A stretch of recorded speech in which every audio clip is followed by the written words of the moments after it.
మురళీ నాయక్ అతని వయసు కేవలం 22 ఏళ్లే. తల్లిదండ్రులు ఇద్దరు కూలీలే. ముంబైకి వలస వెళ్లి అక్కడే కూలి పని చేసుకుంటూ జీవనం సాగిస్తుంటే మురళీ నాయక్ మాత్రం తన అమ్మమ్మ దగ్గర పెరిగాడు. మురళీ డిగ్రీ పూర్తి చేస్తూనే ఆర్మీలో చేరాలని నిర్ణయించుకున్నాడు. దాంతో ఒక్కగానొక్క కొడుకు కావడంతో తల్లిదండ్రులు అతన్ని సైన్యంలో చేరకుండా వారించే ప్రయత్నం చేసినప్పటికీ దేశం కోసం పనిచేయాలనే సంకల్పంతో ఇండియన్ ఆర్మీపై పెంచుకున్న ప్రేమతో మురళి తన తల్లిదండ్రుల మాట కూడా లెక్క చేయకుండా ఆర్మీలో చేరాడు. అలా 2022లో ఆర్మీలో చేరిన మురళి మహారాష్ట్రలో శిక్షణ పొంది మొదట అస్సాం సరిహద్దులో విధులు నిర్వర్తించాడు. ఇటీవలనే మురళికి జమ్మూ కాశ్మీర్ సరిహద్దుకు బదిలీ అయ్యింది.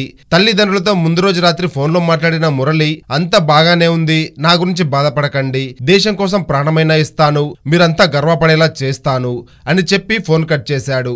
మురళి చెప్పినట్టుగానే భారత్ పాకిస్తాన్ సరిహద్దుల్లో జరుగుతున్న పోరాటంలో దేశాన్ని కాపాడే ప్రయత్నంలో శత్రువుల బుల్లెట్లకు అడ్డుగా నిలబడి తన ప్రాణాలను త్యాగం చేశాడు. ఇక కొడుకు మరణించడన్న వార్త వినగానే తల్లిదండ్రుల గుండెలు బద్దలయ్యాయి. మురళి వీరమరణంపై సీఎం చంద్రబాబు సైతం స్పందించారు. ఆంధ్రప్రదేశ్కు చెందిన వాడైనా సరే దేశం మొత్తం అతనికి కన్నీళ్ల వీడ్కోలు పలికింది. ఇప్పుడు యావత్ భారతదేశం గర్వంగా ఆయనకు సెల్యూట్ చేస్తోంది. ఇక మనం కూడా ఆయన ఆత్మకి శాంతి కలగాలని కోరుకుందాం.